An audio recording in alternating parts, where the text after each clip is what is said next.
वंदे मातरम। नमस्कार, जय श्री राम। बिहार में चुनावी दुंदुभी बज गई है।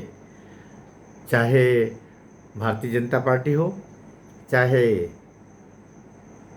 प्रशांत किशोर हो, चाहे तेजस्वी यादव हो या नीतीश कुमार जी हो, सब ने अपने अपने तरकश से तीर निकाल लिए हैं।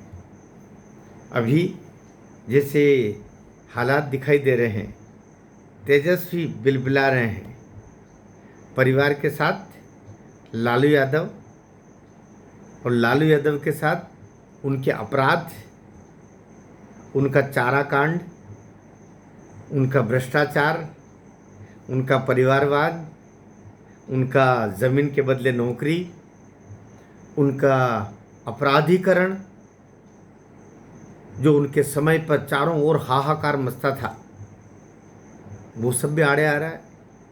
इधर प्रशांत किशोर पिछले 3 साल से बिहार के गांव-गांव में धूल फांक रहे हैं, वो भी कुछ न कुछ गुल खिलाएंगे। इधर नीतीश कुमार थके हुए, लेकिन कहीं न कहीं उनकी एक छवि, जो एक ईमानदार नेता की छवि होती है, वो अभी भी काम कर रही है। इधर रामविलास पासवान का जो चिराग है, उस चिराग से जो रोशनी निकल रही है, उस रोशनी में भी कई सारे चित्र दिखाई दे रहे हैं। चिराग की रोशनी में नीतीश कुमार को घेरने के प्रयास, उस चिराग की रोशनी में बीजेपी को तो फायदा पहुंचाना, लेकिन जेडीयू को नुकसान करना। सारी सीटों पर पहले खड़े होकर के कितना नुकसान पहुंचाया कि वो 55 पर आकर के बैठ गए थे। तो अभी बहुत सारी चीज़ें होने वाली है, लेकिन सबसे बड़ी बात, अभी बिहार पर मोदी जी ने अपनी दृष्टि दौड़ा ली है। वहाँ पर समीकरण फिर से बनने बिगड़ने वाले हैं। जो मुझ तक सूचनाएं पहुँच रही है, उसके हिसाब से अभी बहुत राजनीति के नए समीकरण बनेंगे। ये तय है कि अब राजद की तरफ, राष्ट्रीय जनता दल की तरफ नीतीश कुमार नहीं जाएंगे। वहाँ तो दरवाजे बंद उन्होंने कर भी लिए हैं, और नीतीश जाना भी नहीं चाहेंगे, क्योंकि अब वो थू नहीं करवाना चाहते। अब जीवन में आखिरी का उनका ये अब है। वैसे तो वो पहले भी कह चुके हैं कि मेरा आखिरी चुनाव है, लेकिन नीतीश अच्छे से जानते हैं कि उन्होंने ज़रा भी इधर से डावाडोल होने की कोशिश की तो नीतीश कुमार अकेले रह जाएंगे। पूरी पार्टी, अभी जो 10-11 सांसद है, वो सब तो बीजेपी के साथ ही खड़े हैं। वो मोदी जी के दम पर ही आए थे और मोदी जी के साथ ही खड़े हैं। बीजेपी के दम पर ही आए थे, बीजेपी के साथ ही खड़े हैं। लोकसभा की ये स्पष्ट है।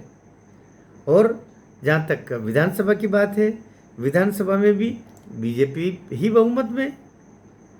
अब नीतीश की जो सीटें हैं, जनता दल यूनाइटेड की जो सीटें हैं, वो तो बीजेपी से आधी कह लो, थोड़ी सी ज़्यादा होगी, लेकिन पीछे है ना।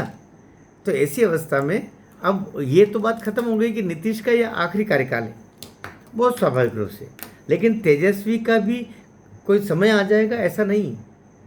अगला मुख्यमंत्री तो बीजेपी का होगा, ये बीजेपी वाले भी जानते हैं, जदयू वाले भी जानते हैं, राष्ट्रीय जनता दल भी जानते हैं, और जो प्रशांत किशोर हैं, उनकी स्वराज पार्टी, वो भी जानती है। लेकिन मुझे लगता है कि प्रशांत किशोर आखिरी में पत्ता खोलेंगे। प्रशांत किशोर उस बिहार के लिए आप पार्टी जैसा कोई न कोई नए चीज़ों को लेके आएंगे, नए मुद्दों को लेके आएंगे, नए दृष्टिकोण को लेके आएंगे, और बिहार में एक सपना दिखाने का प्रयास करेंगे। वो जितने वोट कटेंगे, अब वो वोट किसके कटेंगे, इसका विश्लेषण शेष है। बहुत अगले एपिसोड में, अगले वीडियो में मैं उसका विश्लेषण आपके सामने रखूँगा कि प्रशांत किशोर जो वोट लेंगे, आखिर वो वोट किसके होंगे। भारत माता की जय।